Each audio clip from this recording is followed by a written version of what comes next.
Alright, welcome back. I've got an envelope here. That probably means I have cards in it. Let's see if I have cards in it. So this is all stuff I picked up from my old Jess. Yeah, it says mail call, I'm just calling the series that, but it's also stuff I get from my old Jess. Probably not a lot of this is going to be interesting to people, but let's see what happens. So I got these three for Shroom, because I got this one for Nekazar. So Nekazar has the Mistvault Bridge, the blue, that's blue-black, the red-black bridge, I forget what the hell it's called, doesn't matter. And the reason I did this is because I needed more ways of fixing my mana in Nekazar. And I was looking up cheap dual lands, and I found these. Well, I had a few in my art binder because I pulled some foil ones from some MH2, and I thought they were really pretty, especially in foil. So I kept them. And then I put the two in Nekazar, and they worked pretty good. So I got the third one for him, so now he has all three. I'll show you what I'll take out towards the end. Now, the thing is, there's a card called Storm the Vault. Storm the Vault is 2, 1 blue, 1 red, enchantment. Something like whenever a creature you control deals combat damage to an opponent, you get a treasure token. Some shit. I don't care. It doesn't matter. What matters is it flips over into Tolarian Academy. Yeah. When I first heard about that I think it's one of the Ixalan sets. When I first heard about it, I looked at it and I thought, wow, that's really cool. And then I realized, it's blue-red. My artifact deck is black, blue, white. I can't use it, so I dismissed it and I just forgot about it. Well, now Nekazar has become an artifact deck. With this, he now has 27 artifacts. So now I want to get it from the vault, because probably it's not going to be unlikely that I can play it and flip it the same turn that I put into play, and I will have Tolarian Academy. It also taps for 1 mana of any color, so it's Tolarian Academy coupled with Command Tower. It's beautiful. It's perfect. So I want to get one of those for Nekazar. Since I was getting and there goes my fucking battery. Son of a bitch. Alright then, fresh battery, and we're live again. Well, not really live. I'm live, but when I post this, it's going to be pre-recorded, so it won't be live. But anyway, we're back. When I was getting these for Nekazar, when I pulled the 2 out of my art binder, gave it to him, decided I want to complete the cycle, so I got the 3rd one for him. Started thinking about Shroom. So I got hers. So she's got Goldmire Bridge, which is the black-white one. And yes, all these come into play tapped, which I don't like.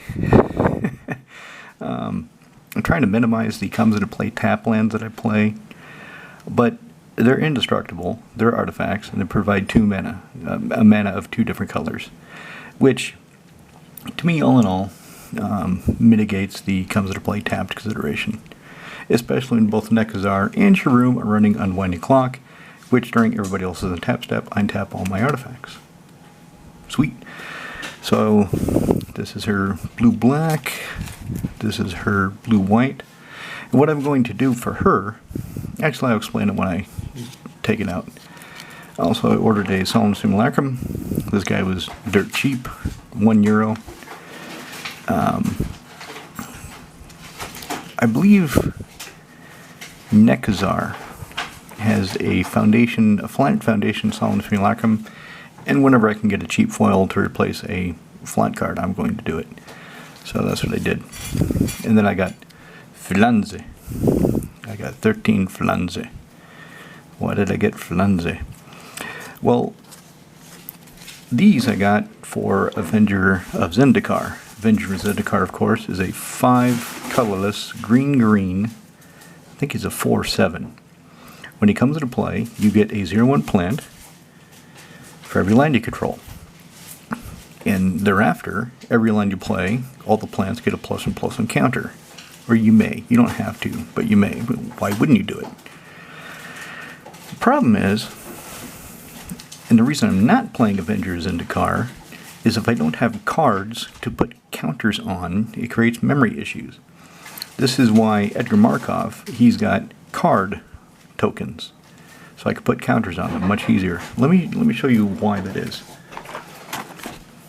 This is my counter box, yes, EverDrive for my, I have one for my GBA, I have one for my GB DMG from Krix. He's actually Ukrainian, and he makes the best flash cartridges for Game Boy you can buy, and other systems. This is my token box. This is really convenient. So instead of pulling out a bunch of cards that take up space, that I have to think about or put in a special box, I just use these. So if I need to make an insect, I use Barushki. If I need to make a soldier, typically Hello Kitty. If I need to make a fox or a cat, I have these. And these are just beads. You just go to the sewing shop, the Notion shop, and you just get these in these bags I got from a paper shop, stationery shop. And then I've also got, if I need to make a treasure,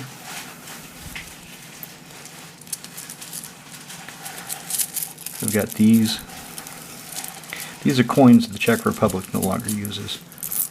These are 50 Helaru, and they don't use, Helaru is the division of the crown. The Czech crown is the currency here, the local currency, and they used to have 10 Helaru, like cents.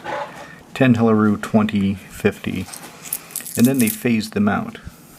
So these are no longer viable or valid, but they're great tokens. So if I make a treasure token, I'll put the face up. If it's tapped, because sometimes you make tapped treasure tokens, I'll put the obverse side up. So I've got a bag of these. I've got a lot of these, because sometimes I make a lot of treasures. I will correct the pronunciation. That's yeah. Haláš. Haláš. A special Czech R with a hook. You know I can't pronounce that. Yes. Well, I am just adding some Czech well, that's fine. pronunciation. Okay. Well, you are Czech, so you should know. This looks like a žralok. It's a shark. That's a žralok. Žralok? Žralok. Žralok. You heard it from my wife. This is žralok. Žralok are made with Shark Typhoon. So these are the special tokens. I love Shark Typhoon. It's a lot of fun, so I decided to get special tokens for it. And then if I make other aquatic creatures, which I don't have a lot of tokens that do that right now, I'll use these. And then I've got this. These are my angel tokens. So if I need to make an angel, I have these. So it's just a more elegant way of doing it, I think. It's more fun. I enjoy it more than having to bust out a bunch of cards, having to take them, having to have 20 different cards. And then I've got random coins, so if I make like some random thing, I can use that. This is 2 rubles. From Russia. And then dice. I use a lot of these D6s when I play Nalia. God, because every creature is getting fucking counters. I got these. These are just random beads that I picked up. They're not really specific to anything. It's just if I need more tokens, I've got them. So that's what I do for tokens. I'll just put these in the box later. The problem is, as you can imagine, so this Barushka, for example, is 3-dimensional. It's kind of hard to balance a die on it to show how many counters it has. It's really hard. So that's why I don't play Avenger of Zendikar, because I didn't have plant tokens, and I didn't really feel like making any, and it's only 1 card. So it's easier just to take it out and not worry about the memory issues. But now I've got plant tokens for it. So I'll start running Avenger of Zendikar in some deck. Maybe I'll get a second one and run it in another deck. I don't know. Still thinking about it. And then, also, so what I said about the tokens, that's not entirely true. There are some cards, like Edgar Markov has his own tokens. I'm not going to bring them out because they're put away. They're in the box where I store his deck. Yeah, I shoved my whole arm on camera. I'm sure everybody's going to fucking love that. This box I take with me whenever I go play. And what it is I keep them so they sit upside down so they don't slide out of the perfect fit. Yeah, that's some beer made.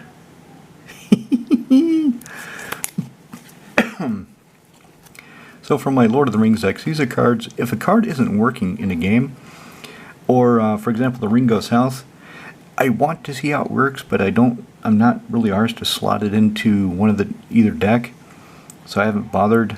But if I'm playing and I realize a card isn't doing something for me, then I've got something to slot in. Same with these Karoo lands. Thespian Stage doesn't really have a home right now. Ancestral Statue. This is for Animar, but if I put an Animar, if I find it, Animar gets really mean really fast, because if he's got 4 counters, I play it for free. Then I bounce it back to my hand. Then I play it for free. Bounce it back. Every stage, Animar gets plus and plus. He just gets bigger and bigger and bigger. And then I look at the guy playing black or white with no creatures of other colors that are untapped, and I just kill him outright. One hit commander. And then I look at the other guy, one of the other 2 guys, and I say, this Bloodshot Cyclops is now going to pick up Animar and throw him at you and kill you. And then the last guy is going to be like, okay, that's a good game. Because all I have to do is play Animar and start bouncing the son of a bitch back up and down again, and he gets fucking huge. So I don't play it in Prague. If I played Animar on Astrushna, yeah, this would go in. This could go in Sharoom, but she doesn't really need it. Although I do have it for the deck, so again, if something isn't firing on all cylinders, if I have a card in there that, because of power creep, because of the way the game has changed, I don't want to play with it, or what I can slot in Lodestone Golem. So these are just extra cards. Yeah, I got that for free, actually. It's a very badly done altar. If you look at the actual card under the sleeve, the paint is not even. It's kind of slapped on, but it looks pretty good overall, so I kept it. And it's not so thick. I mean, I can feel that. When I rub my finger across, I can feel the green line that the artist put on there. Card negotiations, I would like to put that into Saskia. I just don't know what I'm going to take out, so I haven't done it yet. So these are cards that I take with me as I shove my arm in front of the camera again. And then there are some tokens that I have just because I had them, like zombies. I used to have a deck that made zombies. Grimgrin. I had Grimgrin a long time ago, and I just kept them because I had them. These monks, these are for my vintage deck, and I do it because it's just easier to remember the prowess trigger, to remember they have prowess. That's the other thing. If you have a token that does something, if you just have a bead in play, you can forget. Elf Warrior, these are for Gladriel, but now they're also going to be used for Tivar the Bellicose, because a lot of the cards make Elf Warriors, and the creatures get counters on them pretty quickly, and so again the beads aren't going to cut it, so that's why I'm using these. And these are just other random tokens for the Lord of the Rings decks I just take with me. So the plants, I'll have to take some stuff out of here. The other thing I keep in here are extra sleeves. So sometimes sleeves split when you're shuffling. They get caught on, on the corners if you misjuggle them. So I keep extra sleeves, so if a sleeve splits during a game, I can replace it. So that's card tokens. That's something I take with me whenever I play. So those plants will go in there, and I can start running Avenger of Zendikar again. And then I got this. It's shiny. I like it. It looks just like the other ones I just showed you. It's the same damn zombie, only it's in, I don't know if that's Japanese or Korean. I have no idea. I want to say Japanese, but I don't know. I don't care. It's going in my token. I have a lot of tokens for the art. A big token collection, like a thick stack like this. But they're all singleton. Because I don't like taking them with me. So that's where that guy's going. Oh, he's also a seater. I don't care about that. The zombie's cool. And then, so when I went to pick up my cards, I took my daughter with me. And there's a woman that works there that my daughter likes talking to, so they were chatting away. My daughter's 10, this woman must be in her mid-20s. Talking about games, mice, different things. So I'm going through the junk box. That's actually where I got these, is the junk box. The 5 crown, 10 crown, you know, the 10 cent, 20 cent cards. And they had this. It's an invasion foil. So right away I'm like, oh, that's an invasion foil. Wait, what does it do? 2 green, red, star. So its power is equal to the number of red creatures in play. Toughness equal to the number of green creatures in play. In a commander game, that can get huge.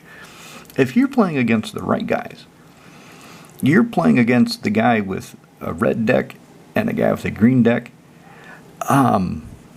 This can be really big for 4 mana. So I thought, it's only a few crowns. I'll pick it up. Why not? And then they had this kind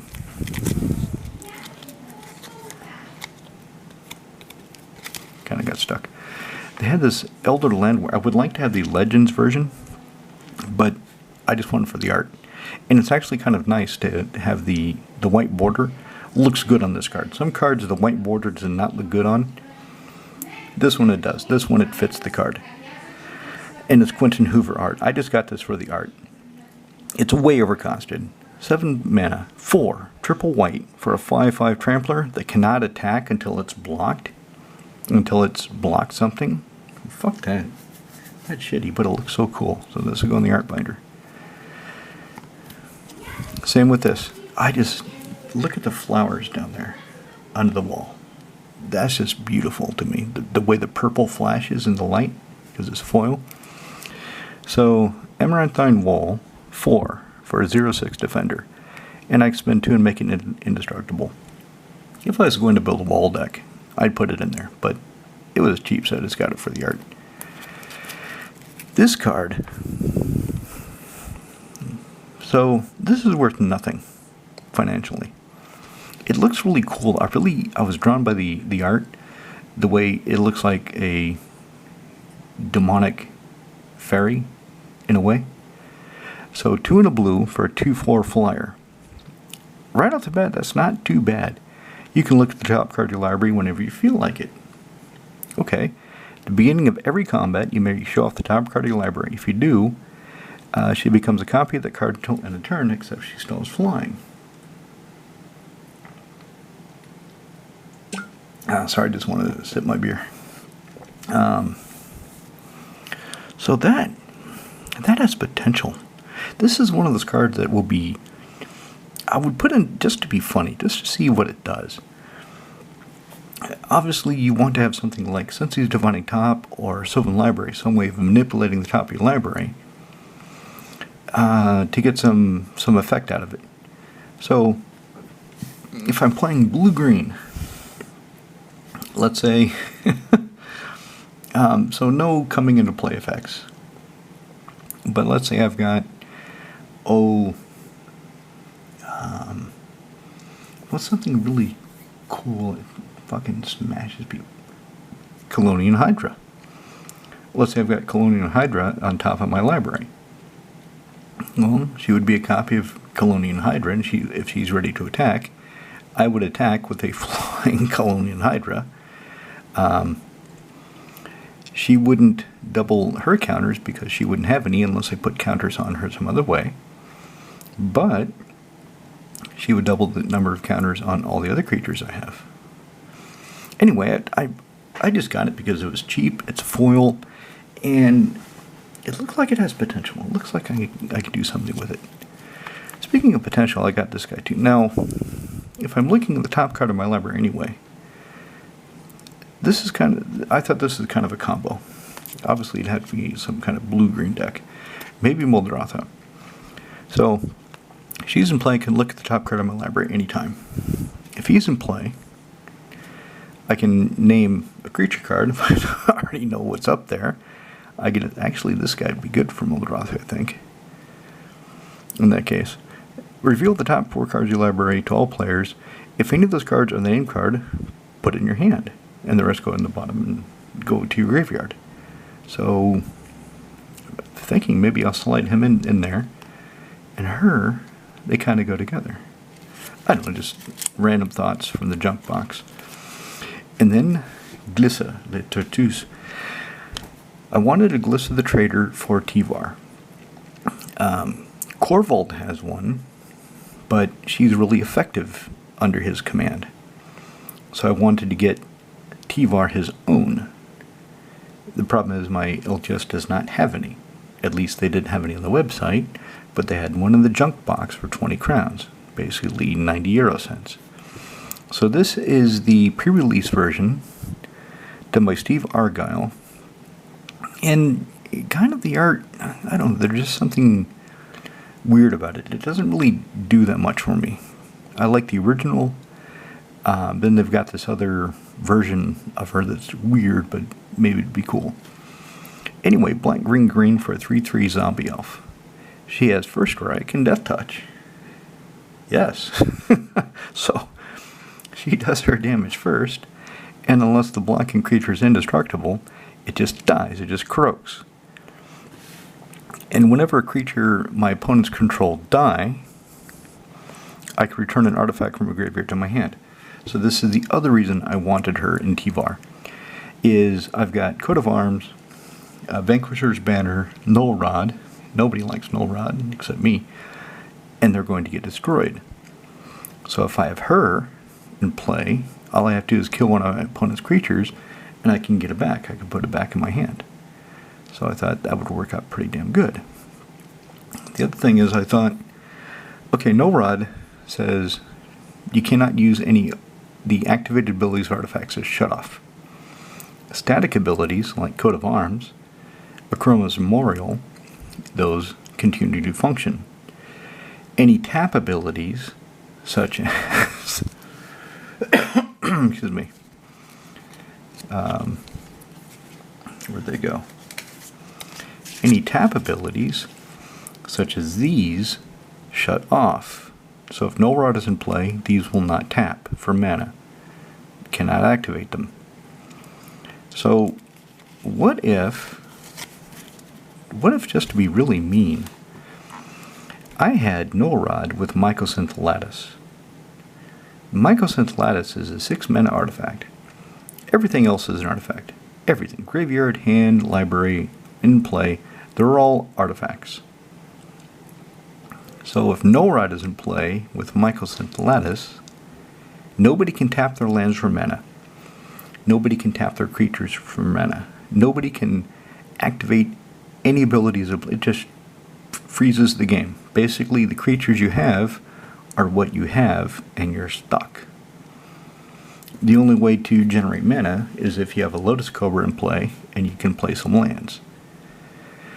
Keep in mind, your fetch lands won't work either. So you would play a fetch land and get 1 mana from the Lotus Cobra, but you can't sacrifice it to go find another land. And I thought, you know, what would be really mean, what would be really brutal?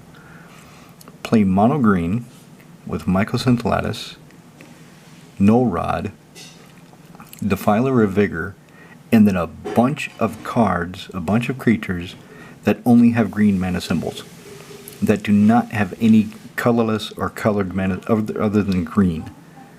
So what you could do from there is, if you get the Lattice and the Null Red in play, if you have Defiler or Vigor, you can pay life for your creatures. Now, unless you have Essence Warden in play already, or some other way of gaining life, you're going to kill yourself. But if you're the only one that can get any more power onto the board, you'll probably win. I mean, it's going to take a while, and everybody's probably going to concede before you get to that point. But it is possible. I just, just idle thoughts, just thinking out loud. Right, so let's make some changes into some decks. I've still got a couple minutes left on this. So let's do Nekazar first. So Nekazar is going to be easy. For Nekazar, at first I thought I would take out a basic land, but then I decided that's probably not the best thing to do. So I'm going to take out the Bad River, actually. I'm going to take out the comes into play tap fetch land. He's got the other 3 color fetches. To get this, see, there's his blue-black bridge. Where's his black-red bridge? Where the hell is that? It's probably way up in...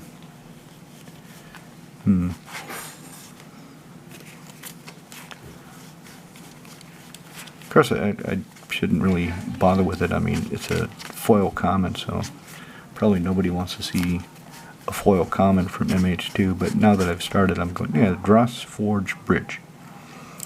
Black-red. Okay. So he'll have all 3. So Bad River comes into play tapped, and yeah, I can go find any island or swamp I want, but I think this would be better. And if it's not, if it doesn't work better, then I'll just undo it. I'll just take a basic land out and put the Bad River back into play. I mean, it's not like I'm going to get rid of it. It's not like it has any real financial value. So let's do Shroom. So there's her new Unwinding Clock. Okay, Shroom, let's go. There's the sleeve for her Unwinding Clock. And there's one of the cards I'm going to take out right now.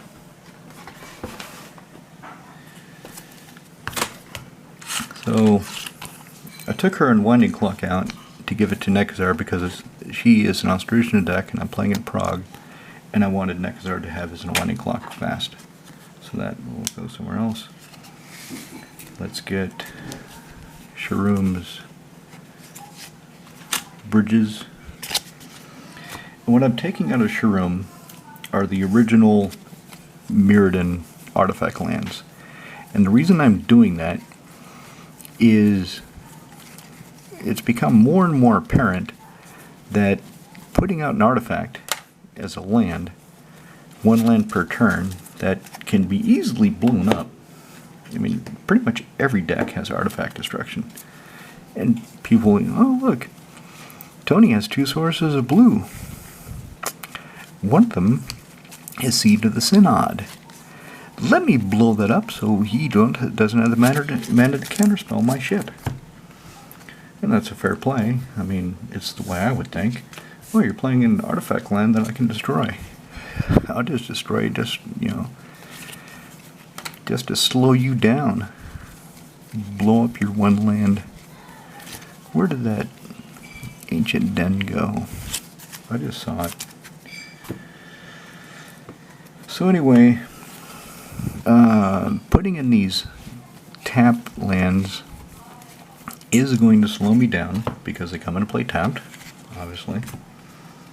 But they won't slow me down as much as getting a land blown up. Sure, she can recover artifacts, but I'd rather not have to worry about that.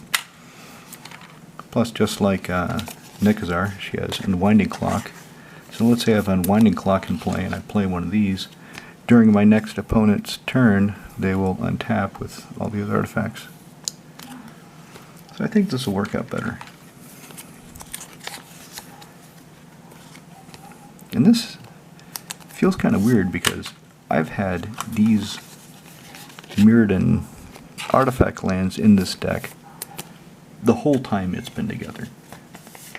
When it was Sidri, when it became Shroom, these have always been part of the deck. Always. And now they're not. So that's the change to Shroom. The change to Nekazar.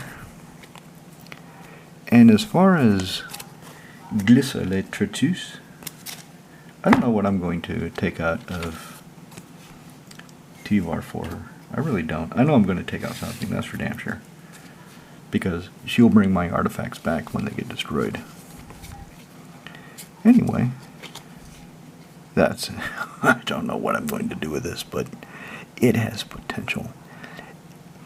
It's either going to be fucking huge, or it's going to be a 2/2. Or a 1/1. So, if it comes into play, and it's the only red-green creature, it's a 1/1 for 4 mana. Sucks. But, ooh, or if I play, so Sylvan Paradise, 1 green instant for Legends. Any number of target creatures become green. There's a red version of that too, I'm sure. Because there's a black one, there's a blue one, there's a white one. So, oh wow. I can make that really big.